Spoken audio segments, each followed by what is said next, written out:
Parents మెచ్చిన university Sankalchand Patel university Gujarat. Slam books అమ్మో ఎంత మార్కెటింగ్ అంటే ఆర్చిస్ వాళ్ళకి వేరే వాళ్ళందరికీ కూడా ఆ టైంలో ఫుల్ సూపర్ సేల్స్ వాళ్ళకి. అప్పుడు రాయమంటే ఎయిమ్ అని సీక్రెట్ అని రాసేదాన్ని, ఎందుకంటే నాకే తెలియదు. ఓకే, అలా ఏమంటారు స్కూల్ కంప్లీట్ అంటే స్కూలింగ్లో ఎలా ఉండేది? లైక్ స్కూల్ ఇప్పుడు ఇంట్లో వేరు, ఓకే ఏదో అల్లరి చేస్తావు అమ్మ నాన్నగారు, ఓకే స్కూల్లో ఎలా ఉండేది? అంటే చాలా మంది మధ్యలో ఉండాలి ఫ్రెండ్స్. అవును, అస్సలు మాట్లాడేదాన్ని కాదు. ఓకే, అసలు చాలా కామ్. ఎంత కామ్ అంటే ఫ్రెండ్స్ కూడా లేరు నాకు, అంత కామ్ నేను. ఎందుకు అలా? అంటే నచ్చేది కాదా, భయం వేసేదా? లైక్ ఇప్పుడు నార్మల్గా ఏదో ఒకటి గట్టిగా దెబ్బ తగిలితేనే కదా జోలికి వెళ్ళము. ఒకటి చాలు, నాకు ఒక డోస్ చాలు అనమాట. ఏం జరిగింది అలా? అంతలా ఏమీ కాదు, నాకు నార్మల్గా ఎవరికి ఇష్టం ఉండదు కదా ఇక్కడిది అక్కడిది అక్కడ చెప్పడం. సో నార్మల్గా వాళ్ళు బీటెక్లో కూడా ఆ చైల్డిష్ మెంటాలిటీ పోదు కదా చాలా మందికి. సో అలా చెప్తూ ఉంటే నాకు చిరాకు వచ్చేది అనమాట. ఓ వీళ్ళు కరెక్ట్ కాదు, వీళ్ళకి ఇంత ట్రస్ట్ చేశాను, వీళ్ళని వేస్ట్, నా టైం వేస్ట్ అయింది అని వదిలేస్తాను అంతే. దాంతో ఇంకెవరిని నమ్మబుద్ధి కాదనమాట. నమ్మబుద్ధి అంటే మాట్లాడతా ఫ్రీగానే, కానీ అంతే. ఎక్కడ ఉంచాలంటే పాపం వాళ్ళే ఉండిపోతారు చూసి. ఎలా అంటే ఇప్పుడు కర్ణాటక సంగీతం నేర్చుకున్నావు సరే, బట్ సినిమా పాటలు అవి వింటూ ఉండేదాన్ని అప్పట్లో? Of course. కానీ కాంపిటీషన్స్ అంటే మనకి ట్రాక్లో పాడాలి, యూనో టెంపోతో ఈక్వల్గా పాడాలి, శృతిలో ఉండాలి, టెంపో శృతి రెండు కలిసి ఉండాలి. అప్పుడు ప్రాక్టీస్ ఎలా అంతా అది నాకు తెలియకుండానే నాకు వాళ్ళు లీడ్ ఇచ్చేది నాకు అర్థమైపోయేది. సో వినడం వల్ల కాదు, ఈవెన్ ప్రైవేట్ సాంగ్స్ ఎక్కువ అయ్యేవి అప్పుడు competitions. So private songs is completely are style, ఎవరిదో విని నేర్చుకోవడం అన్నది లేదు కాన్సెప్ట్. సో ఏ పాట మా టీచర్ నేర్పిస్తే టీచర్ లాగా అఫ్ కోర్స్ పాడలేము, అది మన స్టైల్ అయిపోతుంది. సో అప్పుడు private songs, patriotic songs, light music songs చాలా వచ్చు అనమాట. అంటే నేర్చుకునేదాన్ని నేను మేడం దగ్గరికి వెళ్ళి. సో అదేంటంటే కంప్లీట్లీ ఆర్ స్టైల్. ఆ సాంగ్ తీసుకున్నామంటే అది మన స్టైల్లోనే పాడి వినిపించాలి. అండ్ అది ఆర్కెస్ట్రా బిట్స్ కూడా ఆన్ ద స్టేజ్, ఆ రిహార్సల్స్ అవి ఉండేవి కావు ఫైనల్స్కి వచ్చేసరికి. ఆన్ ద స్టేజ్ ఇది నేను లోకల్గా అండ్ ఇంటర్ స్కూల్ జరిగే కాంపిటీషన్స్ గురించి చెప్తున్నాను, ఇంటర్ కాలేజ్ కాంపిటీషన్స్. వాళ్ళు లీడ్ ఇవ్వడం, మనం స్టార్ట్ చేయడం, అది కూడా కౌంట్స్, మార్క్స్ కౌంట్స్ అన్నమాట. అది రిహార్సల్స్ లేకుండా ఆన్ ద స్పాట్ అలా తెలుస్తూ ఉండేది అంతే. దాని తర్వాత యూనో ఏమంటారు బీటెక్ అయింది, ఎంబీఏ అయింది, చదువులోని లైక్ నేను ఒకసారి మీ ఇంటికి వచ్చినప్పుడు కూడా మీ నాన్నగారు కూడా చెప్పారు, లైక్ చదువులో కూడా you are bright student, at the same time music not very bright, నేను అబోవ్ యావరేజ్ అంతే, ఒక 80s. అదే 80s అంటే మాకు బ్రైట్ స్టూడెంట్ అనే అర్థం. అది అబోవ్ యావరేజ్ అనుకుంటే ఇంకా 100%కి నీకు 99 వస్తాయి, కానీ బ్రైట్ స్టూడెంట్ అని అప్పుకోవేమో నువ్వు. నేను మ్యాథ్స్లో చాలా వీక్. ఎంత వీక్ అంటే ఒక అమ్మాయి ఉండేది ఇక్కడ, నేను ఇక్కడ చదువుకునే టైంలో. ఆ అమ్మాయి నాకు చాలా హెల్ప్ చేసింది అనుకున్నాను. ఆ అమ్మాయి వల్లే నేను ఎంత డల్ అయిపోయాను, మ్యాథ్స్లో డల్ అయిపోయానని కూడా ఇప్పుడు అనిపిస్తుంది. ఆ అమ్మాయి మొత్తం చూపించేసేది నాకు, చెక్గా కాపీ కొట్టి రాసేదాన్ని. అమ్మో, కాపీ కూడా కొట్టే ధైర్యం ఉండిందా నీకు? అబ్బో, స్లిప్లో ఒక్కటే పెట్టలేదు కానీ కాపీ కొట్టా. 2 8s ఎంత? 2 8s అంత అన్ని 16 అనుకుంటా. అమ్మో, నాకంటే ఘోరంగా లెక్క పెట్టుకుంటున్నాం. సూపర్. కానీ మనకి ఇంటర్మీడియట్ అయ్యి ఇంజనీరింగ్, ఇది అంటే ఇంటర్మీడియట్ టు ఇంజనీరింగ్ ఈ ట్రాన్సిషన్లో చాలా మందికి అనిపిస్తుంటుంది, ఎందుకంటే ఫ్రెండ్స్ అందరూ కూడా పక్కన ఉండేవాళ్ళు, నువ్వు బాగా పాడతావు కదా, పాటలే తీసుకోవచ్చు కదా, ఎందుకు ఈ చదువు అంతా లేదు, అంత అలా సలహాలు ఇచ్చేవాళ్ళు ఎవ్వరు లేరు నా చుట్టూరు, అసలు ఎవ్వరు లేరు. ఈవెన్ మా రిలేటివ్స్ మాట కూడా నేను వినేదాన్ని కాదు, వినను కూడా. వాళ్ళందరూ పాడమనే వాళ్ళు ఎవరికి ఇన్ఫ్యాక్ట్ అంటే sailing on 2 boats is not a good thing అని అప్పుడు అందరూ అంతేగా. సో అమ్మ నాన్నకి ఏం అబ్జెక్షన్ లేదు, అఫ్ కోర్స్ వాళ్ళ ఎంకరేజ్మెంట్ వల్లనే నేను ఈరోజు పాడుతున్నాను. అంటే ఇంకా వాళ్ళే మ్యారేజ్ అవ్వక ముందు వరకు అండి. ఇప్పుడు అఫ్ కోర్స్ మా హస్బెండ్ సపోర్ట్ అనుకోండి, ఆయన 100% సపోర్ట్. అంతేగా, ఎవరు అసలు అంటే మ్యారేజ్ అయ్యాక ఒక రోజు వదిలి ఉండడమే కష్టము, ఫుడ్ దగ్గర నుంచి అన్ని ప్రాబ్లమే, అలసిపోయి వస్తారు, అంత ప్రాబ్లం. కానీ తను అసలు చాలా సపోర్టివ్ నాకు. నీకు ఎప్పుడు అనిపించలేదు అరే నేను పాడుతున్నాను కదా ఈ చదువు కంటే? జనరల్ గా అయితే అందరికి డైవర్షన్ వచ్చేస్తుంది ఆటోమేటిక్ గా. హైదరాబాద్ లో ఉంటే డైవర్షన్ వస్తుంది ఖచ్చితంగా, ఎందుకంటే అవకాశాలు కూడా అలాగుంటాయి. కాకినాడలో ఉండడం వల్ల అవకాశాలు ఏమి ఉండవు అక్కడ. జస్ట్ ఏమన్నా ఎవరైనా ప్రైవేట్ ఆల్బమ్, ప్రైవేట్ సాంగ్స్ చేసుకుంటే స్టూడియోకి వెళ్ళి పాడడం తప్ప అంతకన్నా అద్భుతమైన అవకాశాలు ఏమి ఉండవు. సో ఇక్కడ ఉంటే మూవీ వర్క్స్ అన్నీ జరుగుతాయి. అప్పుడు మనం ఆలోచిస్తాం, ఓ పిలుస్తున్నారు, టైం ఏంటో దేనికి స్పేర్ చేయలేకపోతున్నాను, ఇటే వస్తే బాగుంటుందేమోనని. దానివల్ల అడ్వాంటేజ్ అంటే నాకు ఇప్పుడు అయిపోయిన దాని గురించి ఖచ్చితంగా అడ్వాంటేజ్ అనే అనుకోవాలి. అంతే. సో నేను సక్సెస్ఫుల్లీ కంప్లీటెడ్ ఎడ్యుకేషన్. సో అందుకనే నాకు ఎప్పుడు అనిపించింది అంటే బీటెక్ అయిపోయాక, అంటే బేసిక్ డిగ్రీ వచ్చేసాక నాకు, అప్పటికి నేను ఫైనల్ ఇయర్లో ఉండగా మూవీలో పాడాను, క్లాస్మేట్స్ కోటి గారి డైరెక్షన్లో ఆ సాంగ్ పాడాను. అప్పుడు అనిపించింది, అప్పుడు నాన్న అడిగాను, నాన్న నేను హైదరాబాద్ వెళ్దామా, నాకు వేరే దగ్గర జాబ్ కూడా వచ్చింది హైదరాబాద్లో, ఎయిర్పోర్ట్, జిఎంఆర్ ఎయిర్పోర్ట్ ఉంది కదా అక్కడ వచ్చింది ఏదో, నువ్వు జాబ్ వంక చెప్పేసి వెళ్ళిపోయి అక్కడ సింగింగ్ పర్సూ చేస్తే, మీ నాన్నగారు తెలిసిపోయింది, సింగింగ్ పర్సూ చేస్తే రెండు చేయలేవు, చాలా హడావిడి అయిపోతుంది, జాబ్ కాన్సన్ట్రేట్ చేయలేవు, అది చేయలేవు, చదువుకో, ఇంకొంచెం హయ్యర్ డిగ్రీ ఉంటే బాగుంటుంది, చదువు ఎప్పుడు పడితే అప్పుడు చేసుకోలేము, ఇది ఎప్పుడన్నా రావచ్చు బ్రేక్ అంటే మంచిదైంది అలా చేయడమే. ఎంబీఏలో ఉండేసరికి, ఎంబీఏలో ఇంకా గీతంలో నాకు ఫ్రీ ఎడ్యుకేషన్ అనమాట. సో వెళ్ళి ఇంకా చదువుతున్న టైంలో నాకు ఇంకా మనసు ఇక్కడే ఉంది, సరే అని ఇంకా సూపర్ సింగర్ అనే కంటెస్ట్ జరుగుతుంది, సరే కనీసం అందులో అన్న కనిపిద్దామని సూపర్ సింగర్లో రాకముందే నేను మూవీస్లో పాడా. అది ఫస్ట్ అంటే ఫైనల్ ఇయర్ లో ఉన్నప్పుడు పాడావా? అది ఫైనల్ ఇయర్ లో ఉండే. ఓకే. ఎలా కోటి గారిని కలవడం కానీ? మామూలుగా వెళ్ళా రామానాయుడు స్టూడియోకి, డాడీ సీడీ తీసుకుని వెళ్ళాను. అప్పుడు సార్ ఆడిషన్స్ డైరెక్ట్గా అక్కడే చేశారు స్టూడియోలో. పాడమంటే ఇది కళ్ళల్లోకి కళ్ళు పెట్టి చూడవెందుకు ఆ సాంగ్ పాడితే సార్ కొన్ని టిప్స్ చెప్పారు, ఇది ప్రాక్టీస్ చేసి 1 year తర్వాత కనిపించు అన్నారు. బీటెక్ సెకండ్ ఇయర్ ఎండింగ్లో ఉండగా అన్నారు. ఓకే. సో దాని తర్వాత అప్పుడు కాల్ వచ్చింది, ఇక్కడ ప్రాజెక్ట్ వర్క్ వచ్చాను ఫైనల్ ఇయర్లో ఉండగా. అప్పుడు కాల్ వచ్చింది, సరే అమ్మో ఆ రోజు ఫుల్ ప్రాక్టీస్ చేసి వెళ్ళాను. కొంచెం క్లాసికల్ సాంగ్ అనగానే శ్రీకృష్ణ టేక్ చేశారు. Okay okay. So full practice చేసి వెళ్తే అది మౌనం ఎందుకు ఆ పాట. సో అయిపోయాక ఇంటికి వచ్చేసా, మామూలు కాకినాడ ప్రాజెక్ట్ వర్క్ కూడా అయిపోయింది. కాకినాడ వచ్చేసాక అప్పుడు కాల్ వచ్చింది, మల్లికార్జున్ సార్ చేశారు, మల్లికార్జున్ గారు చేసి, అంజనా చాలా బాగా పాడావు అంజనా, ఆయనతో కదా, ఆయనతో సో అంటే నాకు అర్థం కాలేదు, నీ పాట మౌనం ఎందుకు మాట్లాడేందుకు కోటి గారికి పాడావు కదా అంటే, ఓ థ్యాంక్ యూ సార్ అన్న. నాకు తెలియదు అసలు, అంటే నా వాయిస్ ఫైనల్ అని తెలియదు నాకు, వేరే పెద్ద సింగర్ పాడతారు అని చెప్పారు, ట్రాక్ అనే చెప్పారు. సో చాలా నచ్చి శ్రవంతి రవికిషోర్ గారు కూడా డబ్బింగ్ చెప్తావా అని అడిగారు. అంటే నాకు అప్పుడు ఎగ్జామ్స్ ఫైనల్ ఇయర్లో ఎలా ఉంటుంది తెలుసు కదా, ల్యాబ్ ఎగ్జామ్స్ మామూలుగా ఉండదు, టార్చర్ అనమాట. సో కుదరట్లేదు సార్ అని చెప్పేసి ఆడియో లాంచ్కి వెళ్ళాను. Super happy. తప్పకుండా.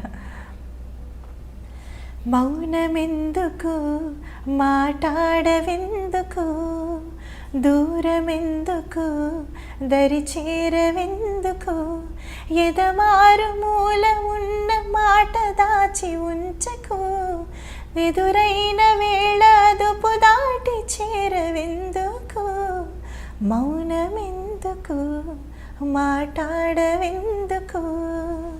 దాని తర్వాత సూపర్ సింగర్ ఎంబీఏ ఫస్ట్ ఇయర్లో చేసావు కదా, అది అయిన తర్వాత అంటే ఆల్మోస్ట్ ఇంకా సూపర్ సింగర్ అంటే ఆ క్రేజ్ అది వచ్చేసిన తర్వాత అప్పుడు కూడా అనిపించలేదా, అరే నేను అనవసరంగా ఇది చదువులోకి వచ్చేసానేమో? అనిపించలేదు, ఎందుకంటే నేను ఎంబీఏ చాలా ఎంజాయ్ చేశాను చదవడం. నాకు ఇన్ఫాక్ట్ నా ఫీల్డ్ ఆఫ్ ఇంట్రెస్ట్ ఏంటి అని కూడా తెలిసిపోయింది నాకు. సో నన్ను నేను డిస్కవర్ చేస్తాను. ఫైనల్లీ నీ ఫీల్డ్ ఆఫ్ ఇంట్రెస్ట్ ఏంటి అని తెలిసింది? Creative job, anything creative. Super. So MBA is all about creating కదా. అండ్ అంటే I discovered myself in different field అని అనిపించింది. So no repentance. సూపర్.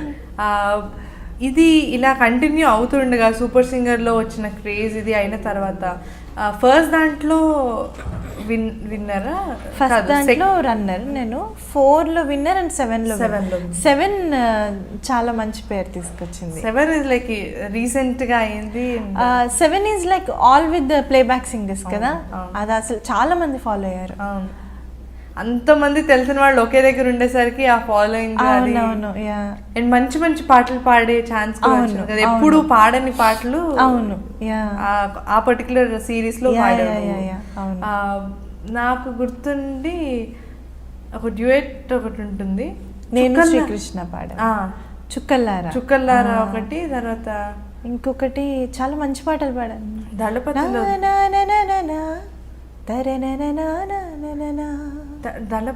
కూడా పాడారా?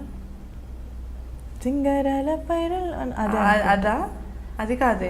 ఇంకొక పాట ఏంటి, స్వర్ణలత గారు. స్వర్ణలత గారు, అవును, ఏదో ఒక పాట చిన్న బిట్ వస్తుంది. అవును, ఇలాంటివి ఏవేవో నాకు కూడా గుర్తున్నాయి చాలా. అలా చాలా మంది అంటే తెలిసి చేస్తారో తెలియక చేస్తారో కానీ ఏదో ఈజీగా అనడానికి బాగుంది కదా అని చెప్పి అనేస్తూ ఉంటారు. ఆవిడ వాయిస్ లో ఉంది, నువ్వు ఆవిడలాగా పాడుతున్నావే అంటే మనకు అనిపిస్తూ ఉంటుంది, అరే నేను కదా పాడాను, ఈ పాట నేను కదా ఇది చేశాను అని చెప్పి. అలా అంటే ఇప్పుడు కాంపిటీషన్స్లో పాడేటప్పుడు జనరల్గా వాళ్ళు కొన్ని సాంగ్స్ వాళ్ళు ఇస్తారు అని అంటారు, అలా నీకేమైనా ఇచ్చారా మరి? అంటే ఎవరు కాంపిటీషన్లో పాడడానికి ఇప్పుడు సూపర్ సింగర్ కానీ? ఇదంతా మ్యూచువల్ గా ఉంటుంది సూపర్ సింగర్ లో. నాకు తెలిసింది సూపర్ సింగర్ అంతకు ముందు పాడుతా తీగ వీళ్ళు ఊరికే లిస్ట్ ఇచ్చేసేవారు. So patriotic songs 10, folk songs 15, ఇలా డ్యూయట్స్ ఒక 10, ఇలా ఫోకిష్ డ్యూయట్స్, ఇలా ఫోకిష్ సోలోస్, మెలోడీస్, ఇలాగా ఒక లిస్ట్ ఇచ్చేసేవారు అంతే. అది మన ఇష్టం. ఫైనల్ గా వాళ్ళే సెలెక్ట్ చేస్తారు అందులో. అలా ఉండేది నేను పాడినప్పుడు. సూపర్ సింగర్లో మనకి ఇష్టమైన సాంగ్ ఏదన్నా ఇస్తే వాళ్ళకి ఓకే అయితే ఓకే, లేదు వాళ్ళ క్యాలిక్యులేషన్స్ ప్రకారం అది అంత నడవదు అనుకుంటే వాళ్ళు ఇస్తారు. అలా ఇచ్చిన సాంగ్ నాకు సూపర్ సింగర్లో గుంజుకున్న ఆ పాట ఎంత బాగుంటుందో. అండ్ ఆ వర్షన్ విన్న తర్వాత నీ వర్షన్ చాలా ఫేమస్ అయింది, అంటే చాలా మంది షేర్ చేయడం కానీ సోషల్ మీడియాలో ఎక్కువ సర్క్యులేట్ అయిన సాంగ్ కదా. అవునవునవును, చాలా. అది వాళ్ళు ఇచ్చిన సాంగా? ఓకే, అది నీ సెలెక్షన్ ఏమో అని.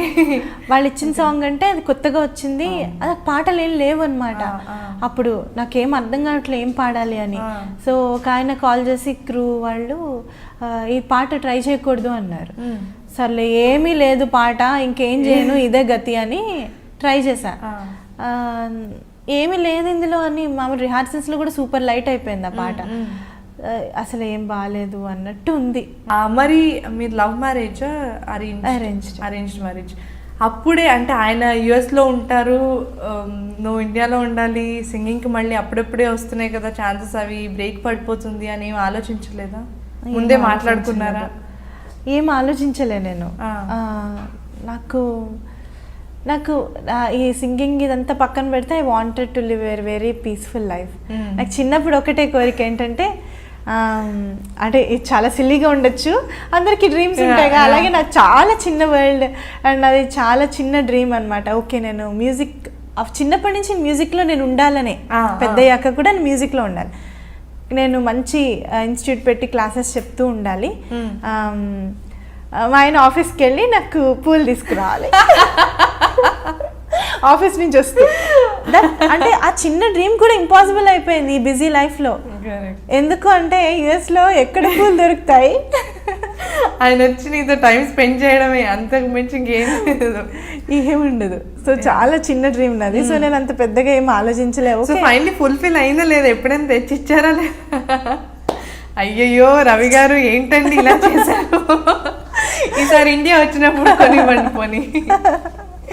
అప్పుడు ఇక్కడ ఆయనకి పాపం జాబ్ ఉండదు, హాలిడే లీవ్ పెట్టుకుని వస్తారు కదా. అయినా కూడా ఆఫీస్కి వెళ్ళాలి నా డ్రీమ్ ప్రకారం. డ్రీమ్ ఒక రోజు ఫుల్ఫిల్ చేయండి, ఏదో ఒక ఆఫీస్కి వెళ్ళండి, రోజంతా ఉండండి, ఈవినింగ్ వచ్చేయండి. అంతలోపు నువ్వు కూడా ఏదో ఒక క్లాస్ చెప్పేసేయి, శ్రీమతికే చెప్పే పోనీ. చెప్పేస్తా, ఏముంది మా అమ్మ నాన్న శ్రీమతి ముగ్గురిని కూర్చోబెట్టి చెప్తా.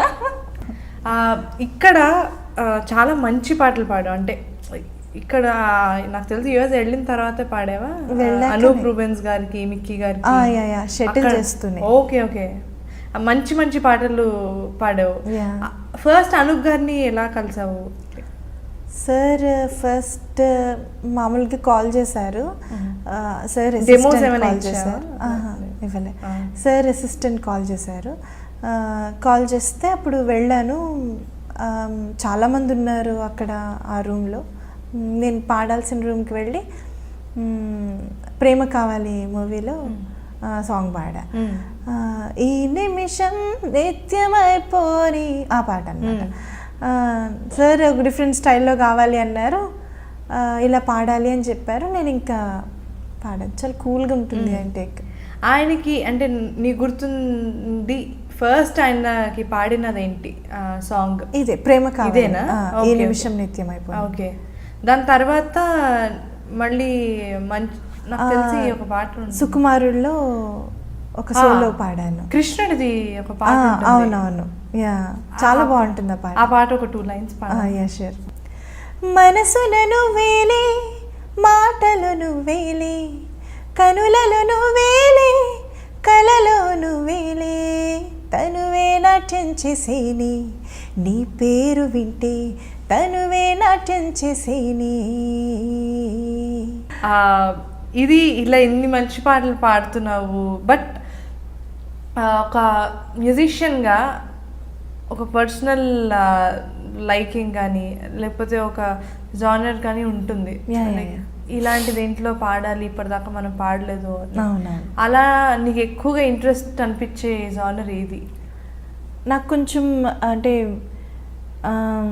ఒక సాంగ్ పాడాను రామ్ నారాయణ్ గారికి, పిచ్చిగా నచ్చావని, రీసెంట్గా వస్తుంది. ఆ music director, he is very talented. ఆయనకు పాడాను ఎప్పుడో ఒక 3 years క్రితం పాడాను. ఎంత బాగుంటుందంటే నాకు అంటే ఆ కైండ్ ఆఫ్ మ్యూజిక్ చాలా ఇష్టం అనమాట. అది నా వాయిస్ కింద ఉండదు, నా వాయిస్గా వినిపించడం నాకు ఇష్టం లేదు. ఓకే, సో ఎలా ఉంటుందంటే, ఊరేగే ఊరేగే మనసా ఈ వింతలే ఎందుకే, ఉయ్యాలలుగేవు వయసా ఈ కవింతలే ఎందుకే, కునుకే రాని వింత, అలా ఉంటుంది. అంటే చాలా సోబర్గా బ్యాక్గ్రౌండ్ మ్యూజిక్ లాగా నాకు అలాంటివి చాలా ఇష్టం అనమాట. మంచి ఫీల్ క్యారీ అయిపోతుంది అంతే. పాట వింటూ ఉంటే ఫీలే ఒక్కటే ప్రొజెక్ట్ అవుతుంది తప్ప సింగర్ ఎవరు పాడారు, ఈ వాయిస్లో ఈ క్రాక్ వచ్చింది, అది వచ్చింది, ఇది వచ్చిందని ఆ రిజిస్టర్ అవ్వదు అనమాట లిజనర్కి. అంత ఫీల్ క్యారీ అయిపోయే సాంగ్స్ నాకు చాలా ఇష్టం. సో అలాంటివి మంచివి నాకు రాలేదు ఇప్పటివరకు అవకాశం. సో నా ఇండిపెండెంట్ మ్యూజిక్లో నేను అలాంటివి చేద్దామని కోరిక. ఓకే, సో దానికి కంప్లీట్గా అంటే ఇంక ఇప్పుడు వీడియోస్ ఇప్పట్లో ఆల్రెడీ స్టార్ట్ చేసిన తర్వాత ఫస్ట్ మీ అబ్బాయి గురించి కదా స్టార్ట్ చేస్తావు? అవును. ఏంటి దాని టైటిల్? అంజనీయుడు. అంటే చాలా మంది ఇంగ్లీష్లో చదివేటప్పుడు ఆంజనేయుడు అని చదువుతారు తెలుగు వాళ్ళు, తెలుగు తెలియని వాళ్ళు అంజనీయుడు అని చదువుతారు. అంజనీ పుత్రుడు అంజనీయుడు అంటే, ఆంజనేయుడు అన్నా కూడా మా శ్రీమత్ అంటే పేరే ఆంజనేయుడు పేరులో ఇంకొకటి అనమాట. శ్రీమత్ అంటే ఇంకొక పేరు ఆఫ్ ఆంజనేయుడు. సో ఎలాగైనా ఒకటే కదా అర్థం అని ఇంకా ఆంజనేయుడు ఈజ్ బెస్ట్ టైటిల్ అనిపించింది. ఈ టైటిల్ నాకు సజెస్ట్ చేసింది శ్రీమణి గారు. ఓకే ఓకే, శ్రీమణి గారే ఫస్ట్ సాంగ్ రాశారు, లిరిక్స్ రాశారు. సో అది ఏంటి, చిన్నారి పొన్నారి బంగారు కన్నా అల్లారు ముద్దంటి ఓ బోచి కన్నా ఆ చందమామ దిగి వచ్చినమ్మ నీ మోము రూపాన కన్నా, ఇలా ఉంటుంది. చాలా బాగుంటుంది. అండ్ మనకు తెలియకుండా యూనో ఒక ఎమోషనల్ బాండింగ్ ఉంటుంది కదా, ట్యూన్ లో కూడా అలానే ఉంది. ట్యూన్ లో చాలా ఉంటుంది. కార్తీక్ కొడకండ్ల మ్యూజిక్ చేశారు. తన మ్యూజిక్ నా ఫేవరెట్. ఎంత బాగా చేస్తారంటే తను. సో ప్రస్తుతంకి నా ఆల్బమ్స్ అన్నిటికీ చేసింది, అప్కమింగ్ అండ్ చేసినవి కూడా చేసింది తనే. ఈదిరా భారతం అని తర్వాత ఇంకొకటి చేశాను. అది మన సింగర్స్ అందరు పాడారు, మాక్సిమం అవైలబుల్ ఉన్న వాళ్ళంతా పాడారు. సో అది కూడా ఇప్పుడు అంటే మోదీ ఇది రాకముందు పరిస్థితి ఎలా ఉంది అన్నది చేసామన్నమాట. కానీ ఆల్ ద యంగ్స్టర్స్ భావితరం అంతా ఉన్నాము, ఏమైనా చేంజ్ ఉంటే సపోర్ట్ చేయడానికి అన్నట్టు చేశాను ఆ ఫీల్డ్లో. ఇదిరా ఇదిరా ఇదిరా ఇదిరా ఇదిరా ఇదిరా భారతం, నెక్స్ట్ మేము ఉన్నాం, భావితరం ఉన్నాం అన్నట్టు ఫీల్లో చేసాము. అసలు అనుకోకుండా ఈ వెరీ డ్రాస్టిక్ చేంజ్, అసలు India is gone be very clean. So planning to do another one. Okay, but ఫస్ట్ది పర్సనల్గా చేసావు. సెకండ్ దానికి వచ్చేసరికి ఇదిరా భారతంకి వచ్చేసరికి అంతమంది సింగర్స్ లైక్ నీకు తెలిసిన వాళ్ళు అందరు ప్లేబ్యాక్ సింగర్స్ వచ్చి పాడారు.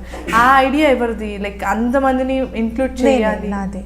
ఓకే, ఇవన్నీ కూడా బేసిక్ కాన్సెప్ట్స్ అన్నీ నావే, నా ఐడియాసే. దానికి కాకపోతే మ్యూజిక్ లిరిక్స్ వీళ్ళంతా కూడా నాకు ఒక టీమ్ లాగా అనుకున్నాను అనమాట. సో మ్యాక్సిమం ఆ టీమే ఉంటారు. ఒకవేళ ఎవరైనా కుదరకపోతే ఇంకా వేరే వాళ్ళని మార్చేది ఉందన్నమాట. సో ఐడియా అయితే నాదే, అందరూ పాడితే బాగుంటుంది. నాకు ఎలా అంటే మేలేశ్వర మేరా తుమ్హారా అలాగా చెయ్యాలి అని. సో ఏది నా రేంజ్లో చేశాను. సూపర్. బట్ ఆ థాట్ రావడమే లైక్ అండ్ ఇంతమంది వస్తూనే ఉన్నారు ఒకళ్ళ తర్వాత ఒకళ్ళు. Very nice. దాని తర్వాత మళ్ళీ ఇంకొకటి చేసావు కదా బాబు మీద ఇంకొకటి చేసాను. శ్రీమతి ఇవన్నీ కొంచెం పెద్ద అయిన తర్వాత చూసుకుంటే వాడు ఎంత లక్కీగా ఫీల్ అవ్వాలి. లక్కీగా అనుకుంటాడు, అమ్మో నేను చావుగట్టింది ఇది అనుకుంటా. ఏం లేదు, అసలు ఎవరు చిన్నప్పటి నుండి లైక్ వెరీ క్రియేటివ్ థాట్స్. నేను చూసాను కదా తనకి ఒక కంప్లీట్ ఒక మీ హస్బెండ్ ఒక ఫోటో షూట్ చేయడం. తనకి తన ప్యాషన్ ఫోటోగ్రఫీ మా ఆయనది. సో తను ఫొటోస్ తీయడం, అది నాకేమో ఫొటోస్ తీయమంటాడు నన్ను, నాకేమో ఇక్కడికి వస్తే కెమెరా అన్ని ఇస్తాడు పాపం. ఆయన నాకు బద్ధకం తీయడం. సో నాకేంటంటే నాకు అబ్బా ఫొటోస్ తీస్తే అసలు ఒక చోట ఉండరు కదా, ఎలా తీస్తాం అంత ఓపిక సహనం నాకు అస్సలు లేదు. నాకేంటంటే ఎవ్రీ బర్త్డేకి వాడికి కనీసం 3 years వరకు ఇలా మెటీరియలిస్టిక్ థింగ్స్ ఇచ్చే కన్నా ఇలాగేమన్నా, నేను బర్త్డే కూడా ఏమీ ధూమ్ధామ్గా చేయను అనమాట. నాకు అంటే అదేదో కొంచెం ఉపయోగపడేది చేయొచ్చు కదా అని. సో నేను వాడి బర్త్డేకి ఒక క్రియేటివ్గా ఒక సాంగ్ ఇద్దాము గిఫ్ట్గా, అది లైఫ్ లాంగ్ గుర్తుండిపోతుంది, లైఫ్ లాంగ్ ఎప్పటికీ ఉండిపోతుంది, generations, it goes for generations. So అందుకని నేను నాకు అలా చేద్దామని ప్లాన్ అనమాట. సెకండ్ సాంగ్, ఫస్ట్ సాంగ్ విన్నప్పుడు ఒక ఆంటీ అన్నారనమాట, ఓ ఇంకొక చరణం ఉందా అమ్మా అన్నారు. ఓ వీళ్ళు ఇలా ఫీల్ అవుతున్నారనమాట అని సెకండ్ సాంగ్ ఒక చరణమే చేశా. వెన్నెలే కురిసెనిలా నీ చిరు నవ్వులా, ప్రేమలే విరిసెనిలా బుడి బుడి అడుగులా, ఏ జన్మ పుణ్యమో పొందాము నిన్నెలా, ఈ అమ్మ కళ్ళలో ఆనందమే అలా, నీ ముద్దు మాటలన్నీ సందడంత చేసేలా, మా ఇంట కృష్ణుడై శ్రీమత్ ఎదిగావిలా. అలా శ్రీమత్ అన్న వర్డ్ ప్రతి సాంగ్ లో వచ్చేలాగా ఐల్ మేక్ ష్యూర్. అది కస్టమైజ్ చేసుకోవడం కదా, కస్టమైజ్ అంతే ఇంకా.